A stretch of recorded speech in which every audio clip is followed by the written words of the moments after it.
Well, good afternoon, everyone, and welcome once again to your live Investment Dominator Q&A call. And my name is Warren Davis. We're here on a beautiful Thursday. It is the 24th of February. Or excuse me, it's the 25th of February.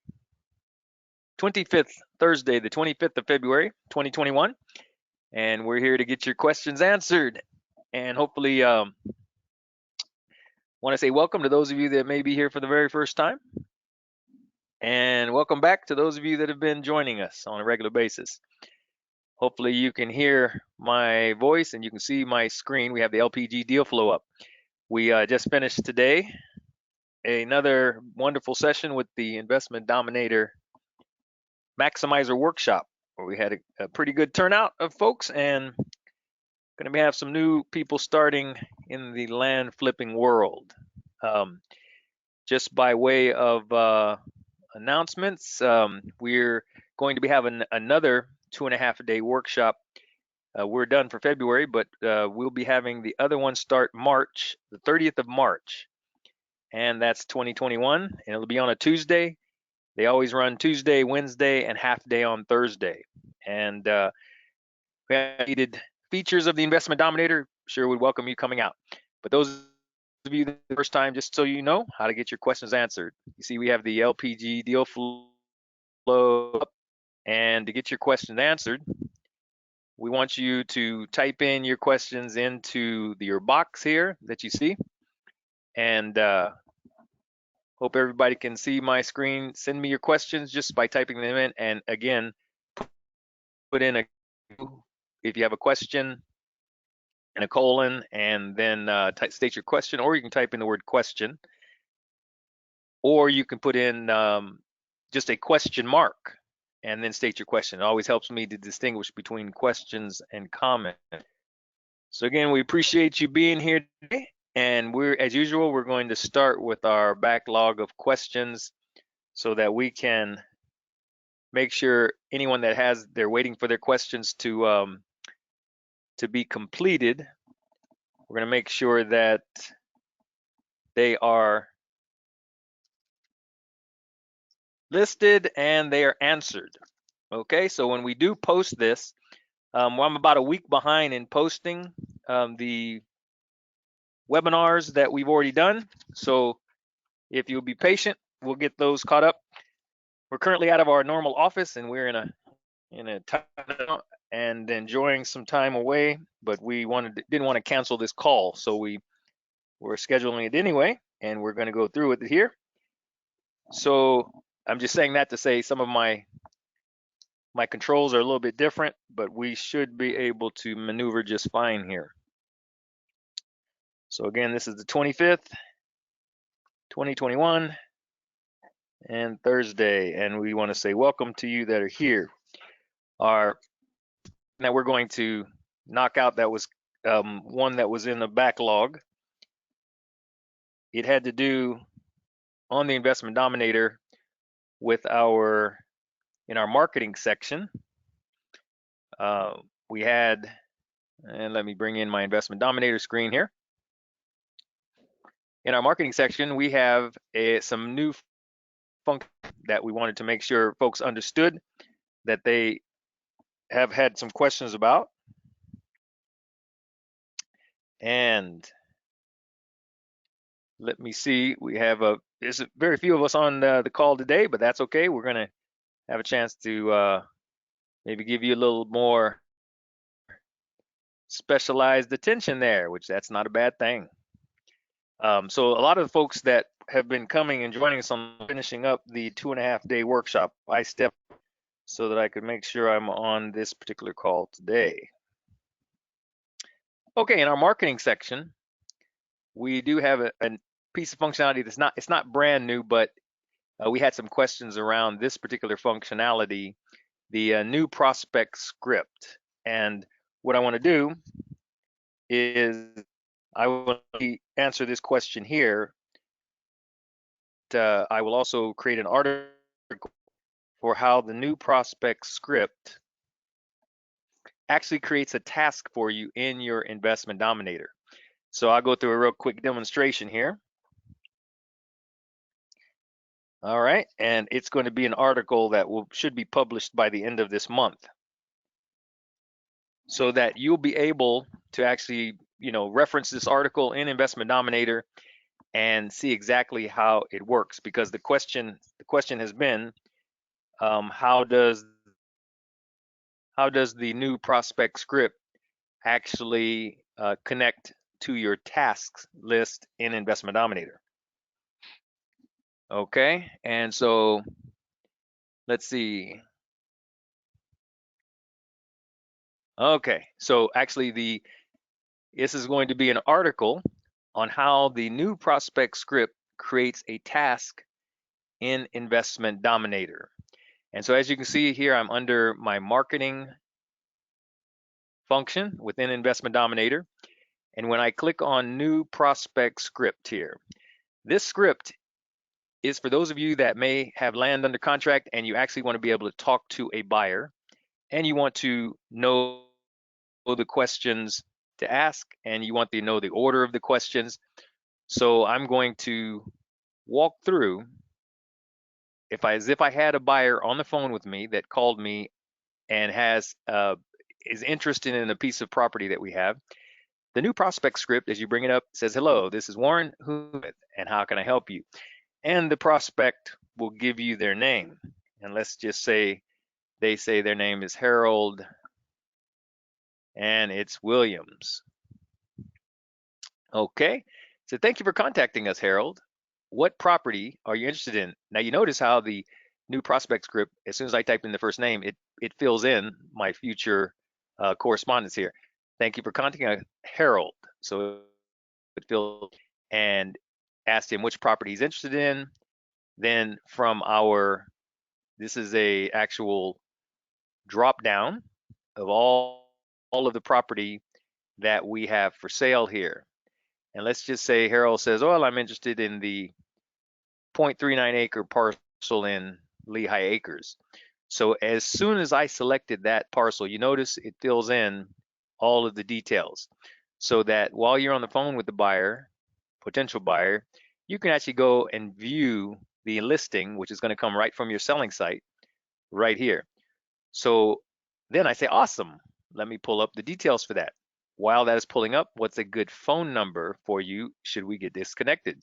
Hopefully Harold will give you a real good cell phone number that you can enter right there. Thank you. All right, I have the info on the lots pulled up now. And so you can then view any of the details with Harold on your system right from the listing. And you might ask the next question, where did you see this listing posted? And Harold says, oh, okay, well, I saw it on Facebook. So you select Facebook, and if you notice, the next question, awesome. What did you like about the property when you saw it on Facebook? It automatically fills in Harold's previous answer. So this is a way for not only you to know and intelligently discuss with your buyers, but also for information that you need. And it basically makes it easy to walk through an entire conversation. So what did you like about the property? And he might say something like, it's near a beautiful lake. Okay. And again, yeah, you see how slow I'm on the Wi-Fi here. That's great. So what would be your plans for the property if you purchase it? All right. So Harold says, um, I want to enjoy camping and fishing.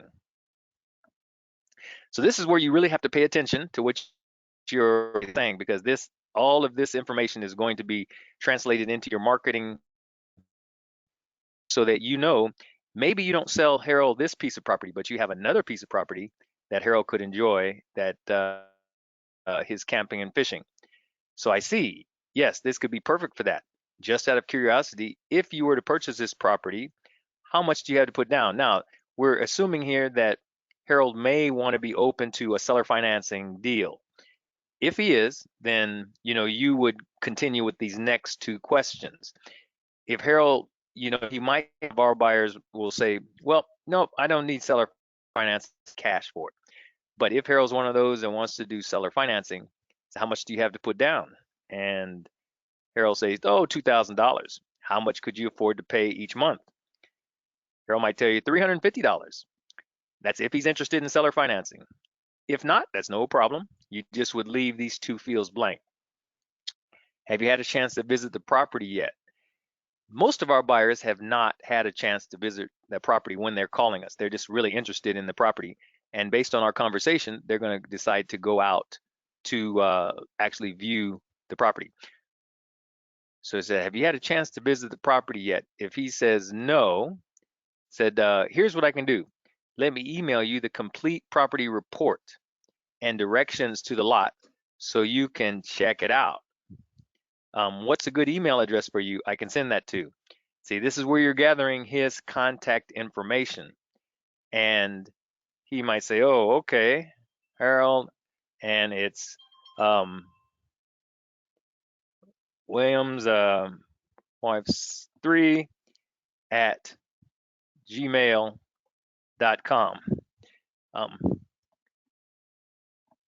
So that's his email address now that he has for you. Okay. Now, and you can send him this detailed information. And when we talk about the property report, all we're talking about here, folks, is the view details. You do view the details, and that brings up that particular listing. All right. All we're talking about here in terms of the property report is this property details section right here. So that's what we're asking, or that's what we're referring to with Harold in this conversation. So you can send him that along, with a real nice introductory email that says, hey, you want an opportunity to earn his business. Okay, I've sent you the detailed listing. So when do you think you'll have a chance to visit the property? And this is where we want to make sure we follow up. So you open it up, and right now, let's say this is the 25th. He's going to go out, visit the property. Instead of that being, we'll follow up with him on Monday, March 1st. Let's say that's a reasonable timeline. Following it up with Monday, March 1st. All right, I'll give you a chance to review the detail listing I've sent you, and then I'll give you how to call and follow up. I'll give you a call to follow up. In the meantime, if you have any questions, feel free to pick up the phone and call me back at this number. So great talking with you. Okay, so here, now we've had our entire conversation with our potential buyer. We know what property he's interested in, and we are ready to save this document or save this conversation in our marketing section. So right away, here we go. Harold Williams, right, becomes one of our prospective buyers. Not a buyer yet until he's actually paid money for the property. So he's still a prospector. All right, so what's the next step here? Now, this is where I was sharing with you. This particular article will show you. If you go to your tasks section, remember his name is Harold Williams, and you go to your tasks section. Here we go. We have a follow-up. Should be in your tasks for, this says March 2nd, right? So if we look at that, we edit that particular record, it is a lead, and it's saying you want to follow up. It's a buyer's lead, follow-up call. And this is where Investment Dominator comes into handy. It creates now a task for you. Now we want to start that not on 3/1, but we want to start that, make sure that task is started today. So that's the 25th of February. As a matter of fact, we'll make it the 20th so that it comes up. And you can put a reminder recursion on. We want to make sure recursion is on. Every day that we log in between now and then, a reminder task. We can set a reminder task for ourselves. So we scroll down, but you see the system put this reminder automatically for you in your tasks section for this particular potential buyer. And all we have to do now is say the reminder, yes, turn that reminder on, remind me, and we'll say, we'll put a 2 in there for every 2 minutes. Scroll to the bottom and update task. So now, as you can see, every time we move around in the system, there's a buyer's lead that comes up that says, hey, you have a follow-up call. And we can just go into our list of follow-up calls and we can determine which one we said we were going to call her up, we were going to follow up on, and that's due by of March.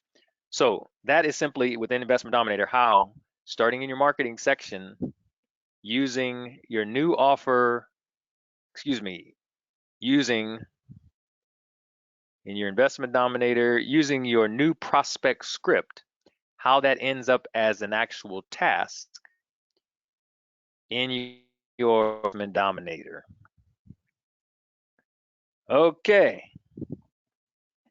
that's it for that particular question.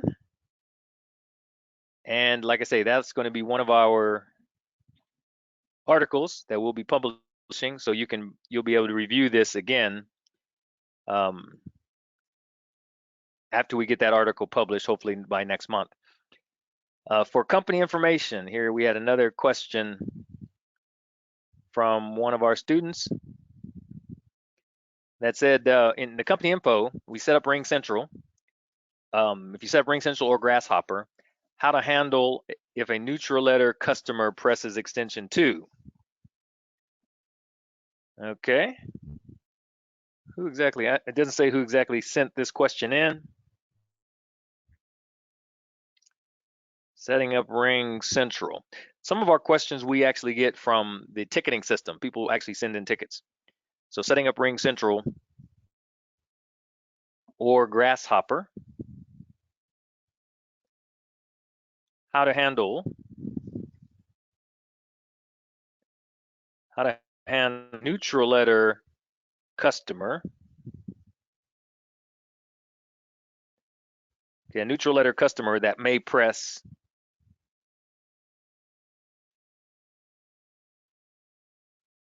extension 2, which is actually for customers that sent offers. All right. So if you remember, as we talked about our setup in Investment Dominator, under customize and company information, if you're using Ring Central, you have a company phone here, Ring Central or Grasshopper. Either one of those will set you up an extension 1 for brother calls, and obviously the same phone number would be in your offer. That's not the way this configuration is set up here as you see it, but this is the way yours would be set up. And then this second phone number would be extension 2. So what this person is talking about is when a neutral letter person calls in, they should be pressing extension 1, right? Because they just got a letter and we want now to collect their information for the first time. But sometimes we'll call in using the same number that they have for the offer phone, and instead of pressing extension 1, mistakenly, they'll press extension 2. Now, extension 2 is for people we've already sent an offer to. So this was a mistake on the customer's part, but how do you handle that if you're the other end receiving that call? They press extension 2, so now you're thinking that you've sent them an offer, but you haven't. So basically, folks, what you want to do, you want to become you want to actually become just like the Ring Central or a Pat Live person. Okay. And the Pat Live person is going to go into the land deals area, and he's going to look up that prospect, the people that are in that prospect, either under mailed letter one status. They'll probably be under mailed letter one status at least. So let's status equal to mailed letter one. Okay. And let's say it's this Carol Williams. So what you would do is you would select that particular person, and you want to then become the person just like the Pat Live representative. You would then come into the new offer request script, and you want to go through all of this list of questions just like a call center would do. So if they mistakenly enter extension 2 and they no, you haven't sent me an offer, but I want you to send me an offer. What you're going to have to do is go into the new offer request, right? After you select that person's name, verify all of their information here, and just simply ask them this series of questions. Do you have property free and clear? Hopefully they'll say yes. Are there any improvements, on the property? And you can just go through and list and say the ones that they say, check it off if they answer yes to any of these questions. Is there electricity on the property? Yes. And trust me, you'll have to verify all this. Does the property have road access? They might say yes, but it's unpaved. How did you acquire the property? Inherited? It's going to be your job. So it's going now and doing an offer request. How long have you owned the property? Let's say they say 10 to 15 years. If we pay cash, how much would you want? Pay some outrageous, amount, but that's okay. Let them say what they're going to say. Is this property listed with a realtor? Hopefully they say no. And then any call notes, anything additional they want you to know. We need at least, 12,000 for this property. All right, whatever their call notes may be, but you're going to have to be the one to take that into consideration and to complete some detailed research on your property. So you're going to act as the calling agent and then just say process offer request. So now Carol Williams is going to show up under your offer requests, right? In your offer request stage. If you look and you search for her, here she is right here. So that's how you handle a call that's mistakenly ends up being a call where they hit extension 2. You're going to have to become the Pat Live agent. Okay, hope that's clear. All right. So we're getting a question from John. Is the script in the Investment Dominator? Yes.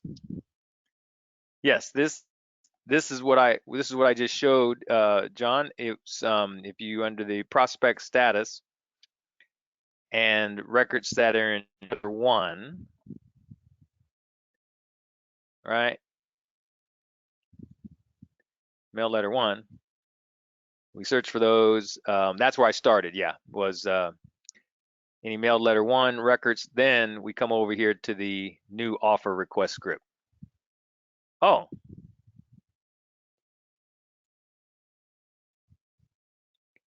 It's John says you guys can't see my screen.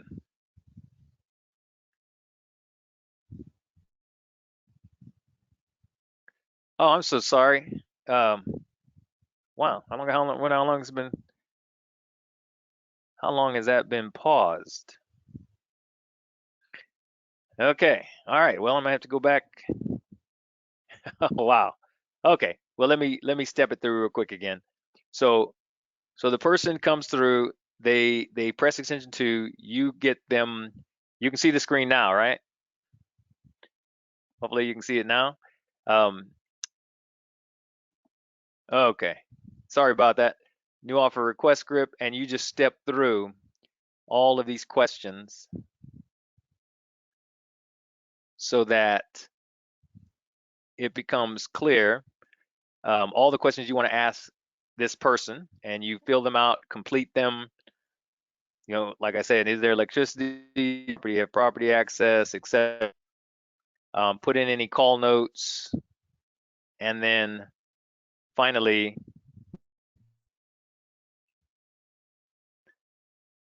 you want to hit process offer request, and that puts it in the pending preliminary research status.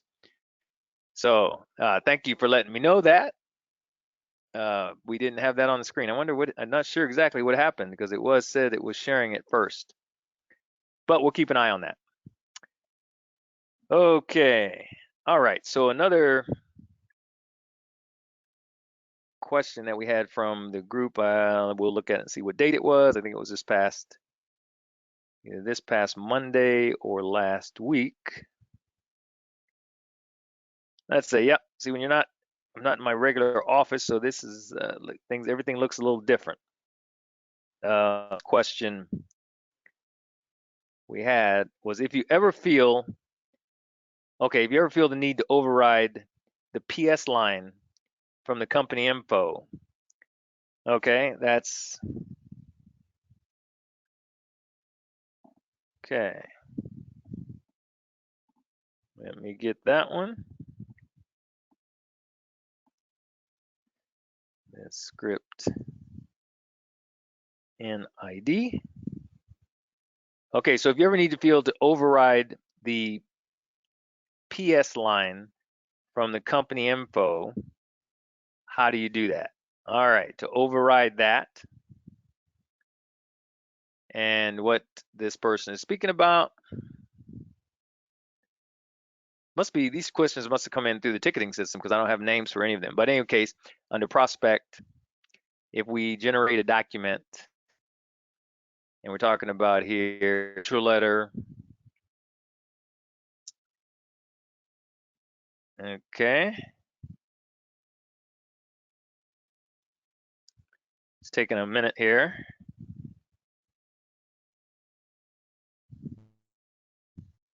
So editing, and let's scroll down here. If there is a PS line like right here, if you want to override or edit that PS line, how do you do that? That is under your customize. We don't see that question too often under document template settings. Document template settings, and right here, letter PS line. And so this is where you can set that line. All right. Existing document PS line.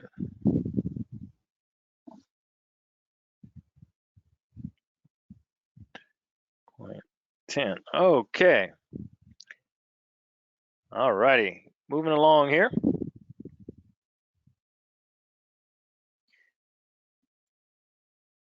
Let's see, another question that we had coming in for today. I tell you, going and back and forth between these two screens. Okay, Karen had a question. Seller financing deals. Okay, for seller financing deals, do we ever give them any kind of payment book or coupon book or anything that they can track, deals with? So for seller financing, do we provide? And she said any kind of a coupon book. And the answer to that is no. We don't, within Investment Dominator, as we set them up in the notes section, we set them up in the notes section, and right now we're using Investment Dominator, but this is soon an activity that's going to be outsourced, I'm pretty sure. We don't give them any kind of coupon book. We will just simply keep a record of payments that we log. So once we put them in as an actual seller financing deal, this amount here due shows what it's due. Once we receive a payment, let's say we receive a payment of 134.40, just like we should, what we're going to do is we're going to say that that's received on, and let's say they received it today, the 25th. We're going to mark that received, and then there's going to be an actual receipt that's generated. So we don't send out any coupon books so that they can, even send in additional payments. If they want to make any additional payments, they're more than welcome to do that. This is how we log it. We'll log the payment whenever it came in. Investment Dominator automatically creates the receipt, and we email that to them. Okay. So that's a good question, because a lot of folks don't even really know a lot about the notes package and how it works. And so Sean asked the question, and we had this question in our 2-day workshop last couple of days, which is an excellent question. Sean was saying regarding farmland. Okay, so because we know with our LPG system, we talk about when you're dealing with farmland, you want to shy away from deals or even going after farmland. So Sean was asking regarding farmland, when looking at Google Maps, should we be looking for circular shapes or line shapes? And for those of you that may or may not know how to actually identify farmland, I'll show you that real quick here. So I'll open up another window, go into Google Maps.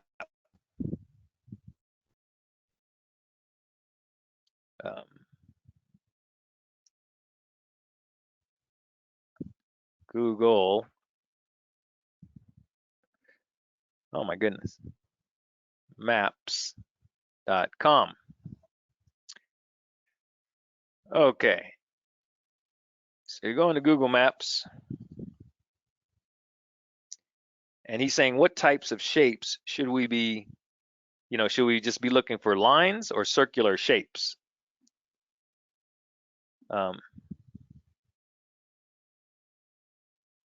Shapes, lines, or circles? And the answer is both. So I'll give you an example of that. Let's look at Fresno County,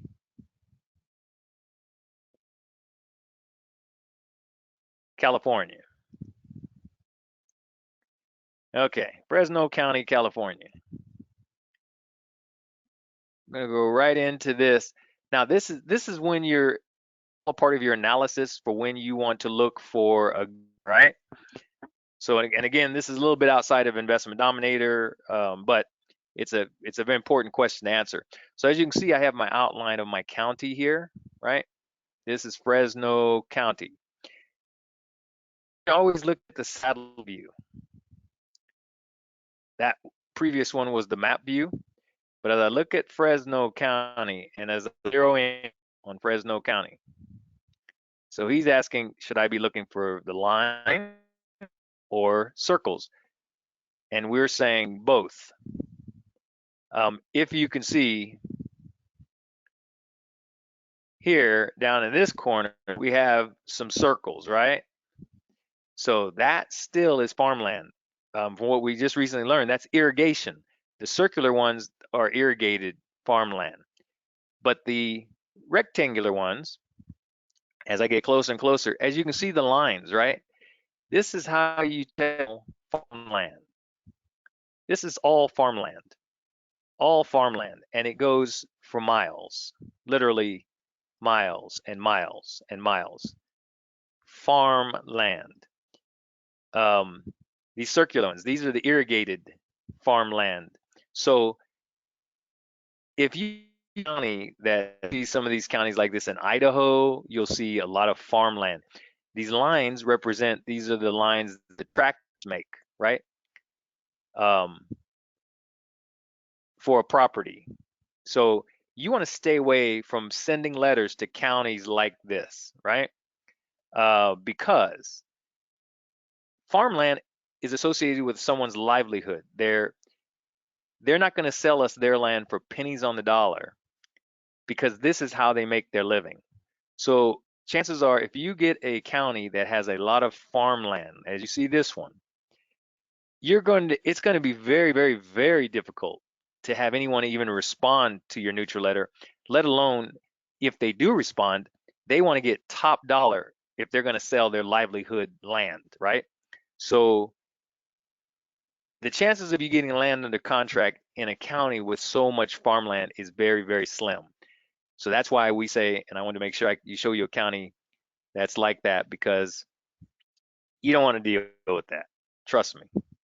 Um, you want a county where there's a lot of land. There may be some farmland, but I say if I get to a county and I see more of the county or half the county is farmland, I'm not going to even test that county. I'm going to move on. So that's just a little insight for you. Of course, you can govern yourself accordingly, but that's what he was asking. And that's a question we get every now and then. So hopefully we'll clear that up and move on here. Okay. All right. So our next question, Shanice.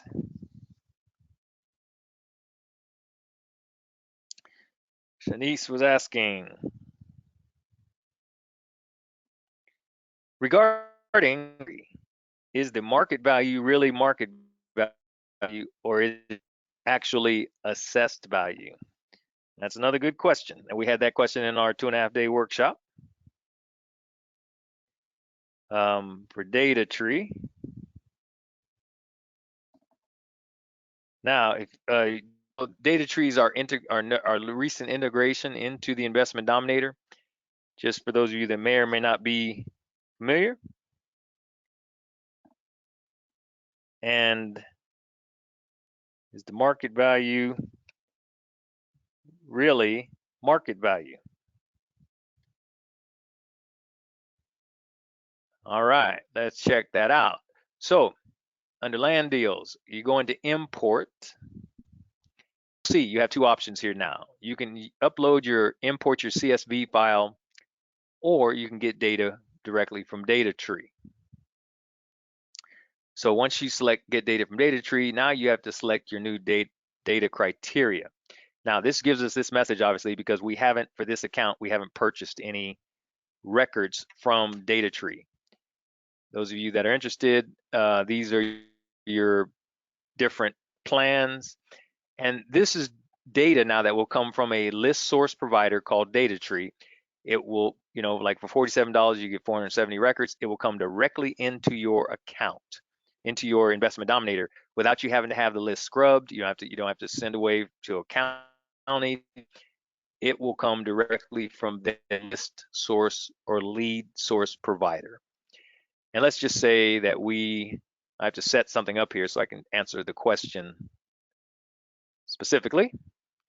Let's say we go into Harnett County, back there in good old South Carolina. Okay, and we set this up to, we'll go up to 175K, the market value. Now, this is what she's talking about here. When we pull this data from data tree, can we actually depend on the fact that this is a legitimate market value? And there's a field called market value, and it's right there, right? And that comes out of the data in data tree. And what data tree has done, they've taken their county assessed value. Supposedly they've gone off of sold data, right? Calculate this market value. But if you think about it, they're a list source provider. They're only going to they're only going to check the market ever so often. I don't know, like once a year. But but you need a current market value. You need based on like land sold in the last, 3 months or 6 months. So you need an accurate market value. So what am I saying? Is this actually the market value? It might be close, but I think I would use this more as an assessed value than market value, even though data tree calls it market value.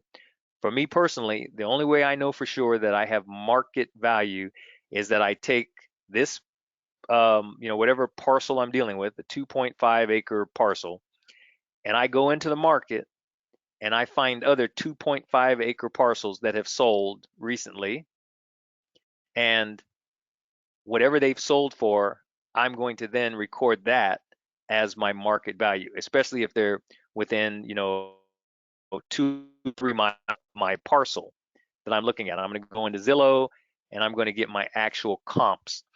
I'm not going to depend on Data Tree or Agent Pro 247 or Rebo Gateway to tell me what the market is.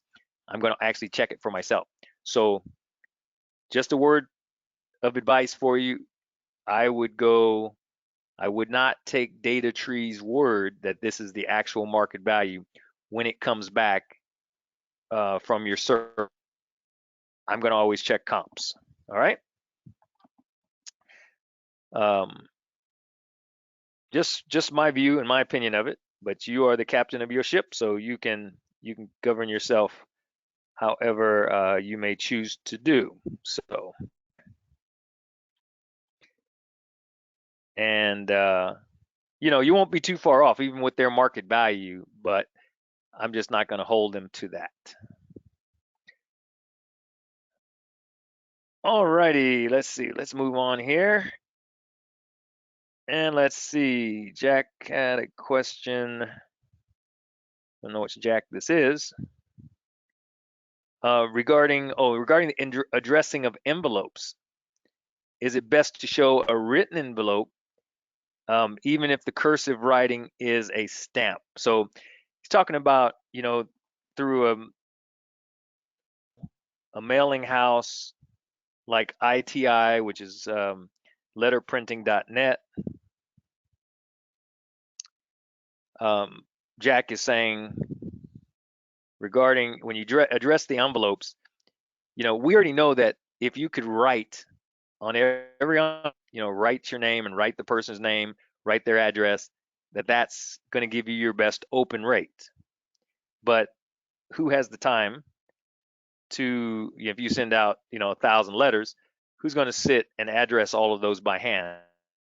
That's not us. So is it best to show a written envelope, with a stamp, a cursive writing stamp, which you can order from ITI or letterprinting.net, or several other mail houses will give you a cursive looking signature, but it's clearly not a person's writing. It's not a person's handwriting. It's actually a stamp. People, as they open up their mail, they can distinguish a stamp from a real someone that actually sat down and wrote that. And it's been what we were hearing from a few different sources that people, when they see that fake cursive writing, they're more apt to just toss that aside or throw that in the trash because they know someone did not actually sit down and write that out, right? So again, it's up to you. They will charge you for that, and they'll give you a fake cursive written stamp. Would I do that? No, I wouldn't do that. I would rather just type it out, have it typed out, nice font. So at least they'll open the letter and see, what it is I'm saying about their land, as opposed to having them think, try to fool them and thinking that somebody actually sat down and wrote this envelope out. So that's my take on it. I wouldn't spend the extra money to have the cursive writing, but that's just me, right? There are some other, very successful people that are still using the cursive writing stamp. I think it's going to be more of a personal choice. All right. Let's see, I have to write my questions down here. Envelopes. Is it best to use a cursive writing stamp?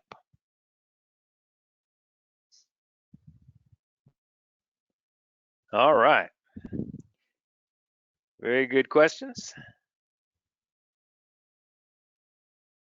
Okay. Um, Paul had a question here. He wants to determine a good market value for a land zoned as commercial.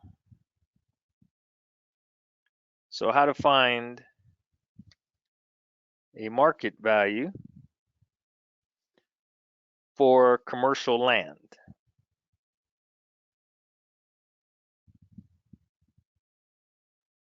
All right. Good question. The site that we've seen, and this is just one, and you all may have come across, is a site called netloop.com. I believe that's it. netloop.com.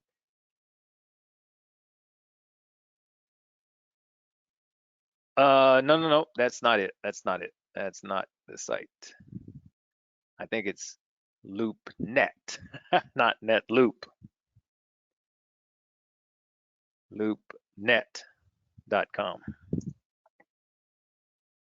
I think that's it. Yes.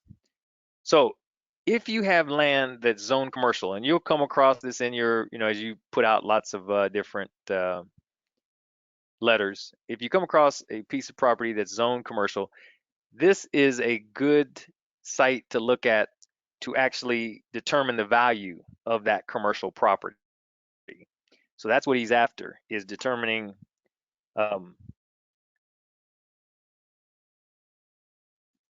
determining the market value for a piece of value that's zoned as commercial. And LoopNet has been a good source for that.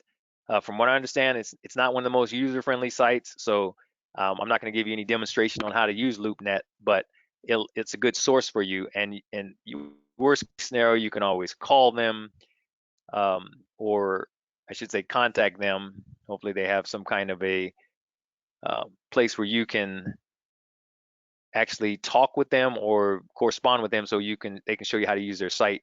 But this has been a good source for valuing commercial property.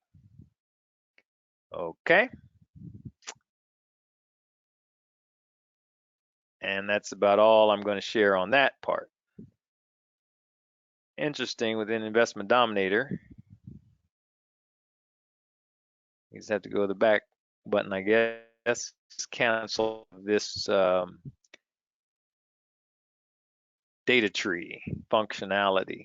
Let me turn this off, update, and close. Okay, time for a few more questions here.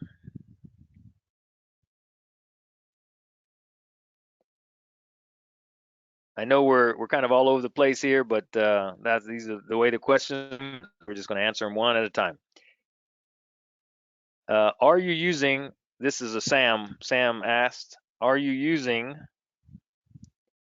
a mail house like ITI for your offer letters also? Do we use ITI for your offer letters?" And the answer to that is no, we do not. 210. Okay, we don't use we use ITI for our letters, our prospect letters, our neutral letters going out for the very first time. And let me share with you the reason why we don't use them for the offers. There are several reasons. Number one, this is a mail merge. So what we'd have to do, we'd have to come up with a template for our offers, like we have a template for our prospect neutral letters. You see down here in the offers section, it allows you to create the CSV file, but we'd have to create a template similar to our prospect neutral letter. We'd have to create an offer letter template, and we have to create an offer cover letter template so that ITI then could merge, do the mail merge with all the appropriate fields. And if you've seen a template from ITI, it's got, see, all these fields are fields that they use. So this is your neutral letter template. So we'd have to come up with the same kind of template for an offer. That's a little bit involved. And so we don't at this time incorporate a template for your offers. And the way I look at it is, you know, we're talking several hundred offers, excuse me, several hundred neutral letters that go out. But with offers, we're only doing, maybe 15, 20 offers or whatever. Even if you're in good volume, you might only be doing 15, 20 offers at a time. So that's not really a lot of offers to print and to actually sign yourself. We use ITI for large volumes of letters or information that we want to get out. Now, that said, if you're over in another country, you need to look at something else like click to mail or some other system to get your offers so that they get mailed, to the United States. But talking about those that are in the United States, it's just not worth it, I wouldn't think, to have to come up with a template and merge those that data for offers. The other point is that you have your real signature. These are real documents going out on legal documents because you're purchasing somebody's land and you're putting your name on the fact that you're going to pay X amount of dollars for this property, right? When we do our neutral letters, if you remember, we pull the signature from the system, from your profile, which is a generated signature. It's not your real signature, but that's not a document either. It's not a legal document. Your offer is a legal document, and we would think that you wouldn't want that a mail merge, that you would actually want that signed by you so that your customer can see, just like you want them to sign on their side. So that's another reason why we would not set this up as a mail merge. Asking, so since the Investment Dominator is now integrated with Data Tree, is there a process of becoming a part of it? Oh, for Investment Dominator, is there a process of becoming a part of Data Tree? Yes, there is, Bahindra. Let me share something with you. Okay, how to become a part of Data Tree. NID, an Investment Dominator. Okay, all you have to do, Bahindra, you want to be a part of the Data Tree integration, is you come up here under your land deals, just go into import, and you've got this already in your Investment Dominator. You'll see import via CSV file or get data from Data Tree. When you sit on the get data from Data Tree, go to select new data criteria. Obviously, this will pop up because you have not purchased any records yet. So simply decide which one you want to purchase. Now, I would use Data Tree if I were you to test my counties. So if I have a couple of counties I want to test, I might purchase this 1,580 records for $97, and I might send 600 to one county, 600 or so to another county to test the county. But obviously, you've got to purchase. You got to decide which one of these you want to purchase. If you go in here and you hit upgrade, it's going to allow you then it's going to charge your credit card and allow you to actually sign up. If you have any issues signing up, with your credit card or whatever, any issues at all, you can call this customer service number here. This customer service number, 602-712-0182. This is in your Investment Dominator in the import section. But you should be able to, without even having to call the customer service, go on here and say, I want to upgrade to this, $97 or $47 package, whichever one you want, right? And you're going to put in your first name, last name, and your billing information here. And then the system is going to get ready for you 470 leads, right? For the $47. It will take your credit card, CVV, your expiration, your year, and say upgrade account. Once that happens, and it's pretty instantaneous, but once that happens, when you go back into the Investment Dominator, you're no longer going to see this subscription upgrade required. But when you go in and you select a county, let's just say Pima County there, and you select your parameters and you say get record count. Once you do that, see, you have 3,700 possible records, but this zero remaining over here is going to be your the amount that you purchased. So if you purchased $47 worth, it's going to be 470. So this zero remaining field here would now say 470 remaining. And then you'll how many records you actually want to send out, or how many you want to, I should say, bring into the Investment Dominator. So that's if you did the $47. Obviously, if you did the $13.85, your count will no longer say zero remaining, but it'll say $13.85 remaining, and so on. So that's the whole process, is just go into Investment Dominator, select or upgrade. And like I say, if you have any problem, call this 602 number and they'll make sure your account gets updated specifically.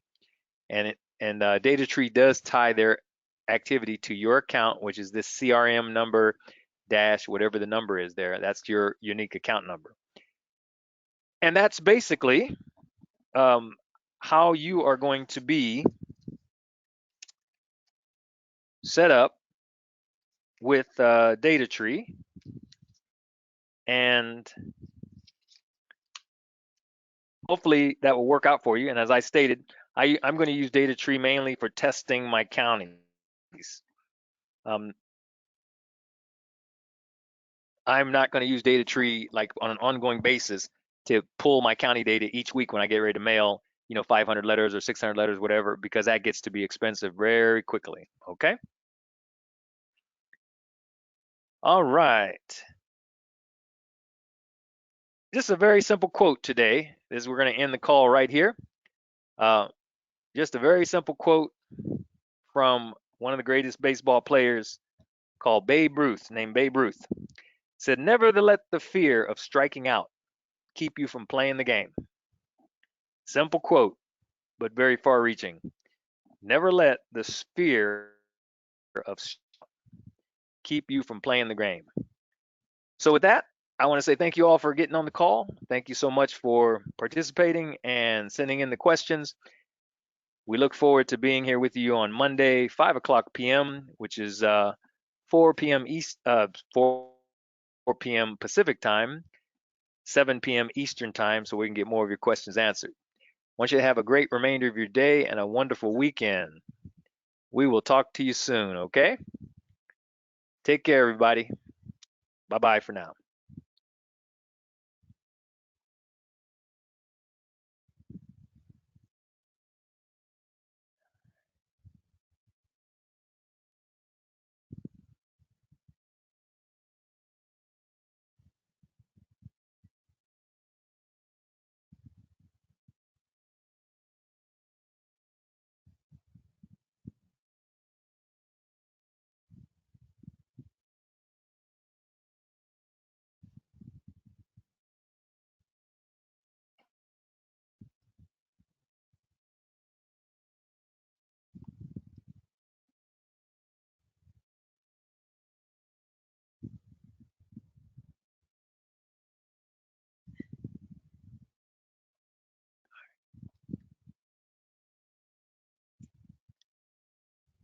not quite done yet.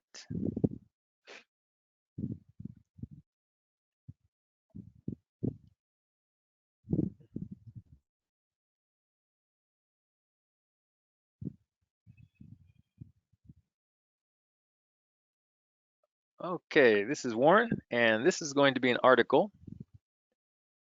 where we work in our marketing section.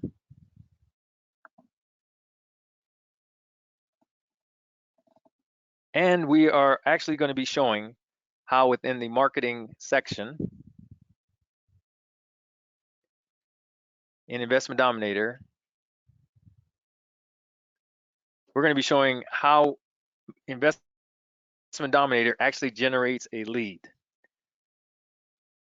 So this is an article for how the Investment Dominator in the marketing section creates an actual lead for you in your Investment Dominator using the new prospect script. First of all, if you go into the new prospect script, if someone were to call you on the phone, it says, hello, this is Warren. Who am I speaking with? And the person may give you their name and you said, great. Hello, Michelle. How can I help you? Thank you for contacting us, Michelle. What property are you interested in? And so your potential customer will tell you that on the other end of the phone.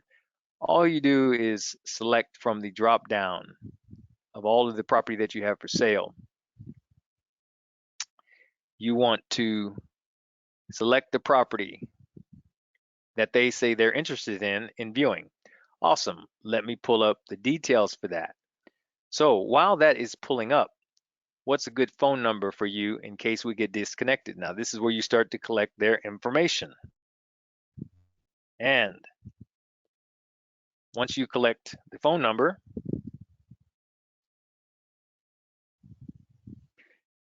all right, you can continue on. And you notice, as soon as I selected my particular parcel that I want, that they say they're interested in, Investment Dominator overlaid that parcel here, so you can view the details.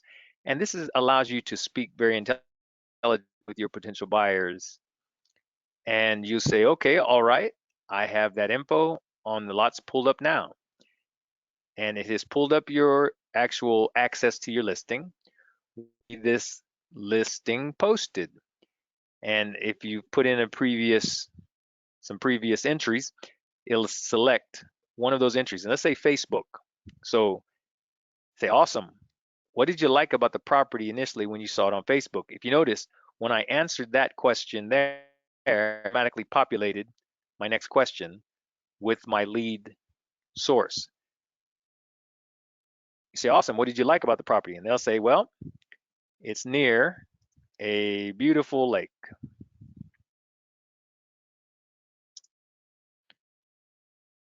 All right, so this is where you have to start to listen because they're telling you exactly what they like about the property, and they're telling you exactly what type of property they'd like to purchase. That's great. So what would be your plans for the property if you purchased it?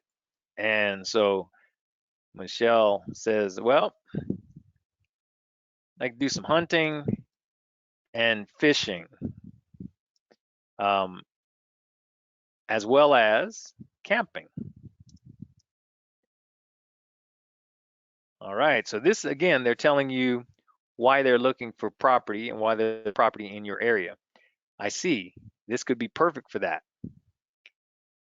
Just out of curiosity, if you were to purchase this property, how much do you have to put down? Now, these are questions, this may or may not be pertinent to your conversation. The person might tell you immediately, well, no, I'm not looking to finance it. I'm going to pay cash. But you'll say, just out of curiosity, if you were to purchase this property, how much do you have to put down? If they say, well, they want to look at seller financing, they might say, well, I've got $2,000 to put down. How much can you afford per month? They give you a monthly amount. Let's say they say, I could go $350. All right, so obviously, if they say they want to pay cash, you will not fill out either of these fields. Have you had a chance to visit the property yet? most of our buyers, potential buyers, have not had a chance. They're saying, well, we'll probably go check it out this weekend, or no, I haven't had a chance. Now we do have buyers that call and say, yes, I've already looked at it. I know exactly where it's at, and I'm interested. Those are the ones, of course, that are pretty serious. Here's what I can do. Let me email you the complete property report that directs you to the lot so you can check it out. What's a good email address for you to send that to you? So now this is where we hope they give you their email address and contact information.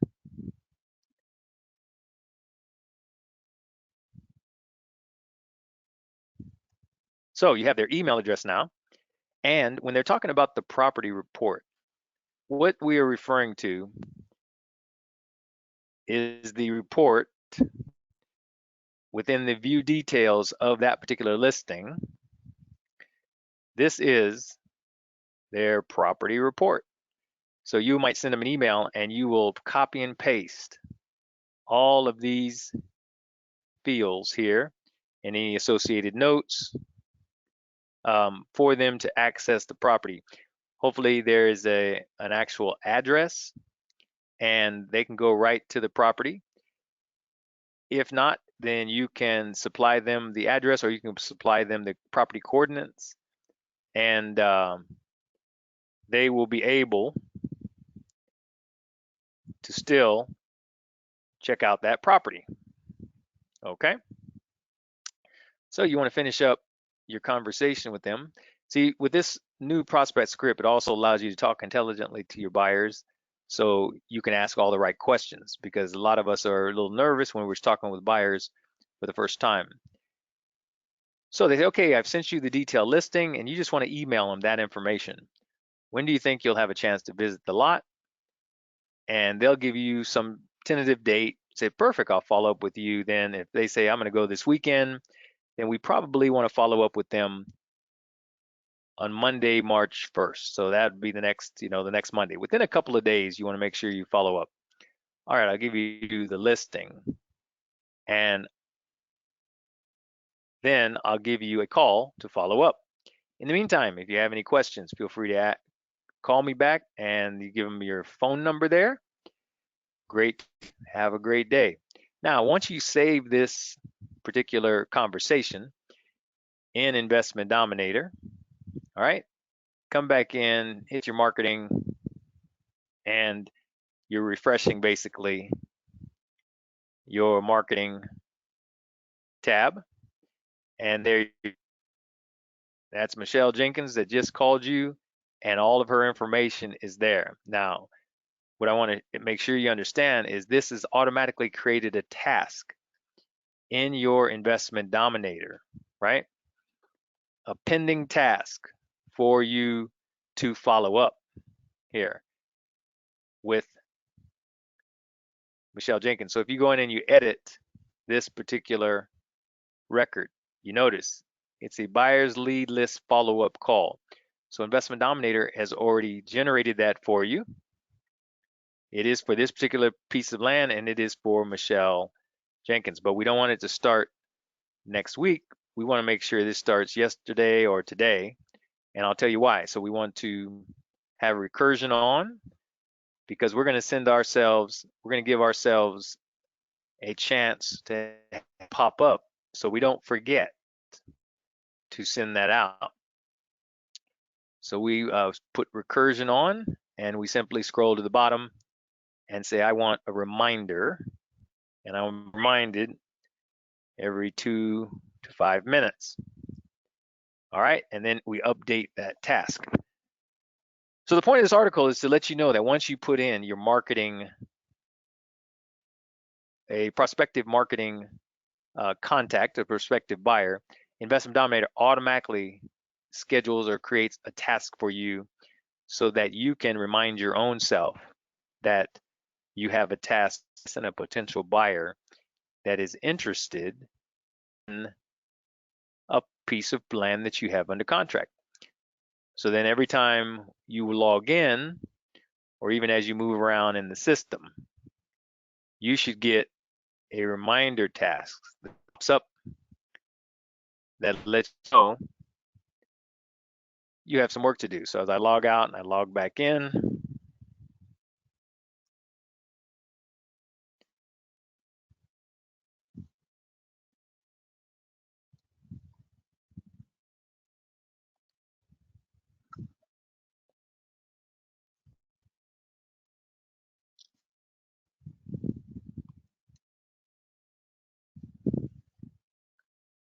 we sign in. This hopefully, as we end the tour and we get right into our land deals or prospect, we put our reminder on and it will pop up for us so that we don't forget to follow up with our prospective buyer. And we'll show make is the actual, oh, here's the problem right here. So we don't want the start date, we want the start date to be February 24th for this task. And we've set it to set a reminder. So we update the task. And as anticipated, we have our follow-up task that we're saying is due by the 2nd of March. But here it is. And it's reminding us to follow up with this potential buyer on this property. And that's basically how Investment Dominator will set a task for you using your in your marketing section.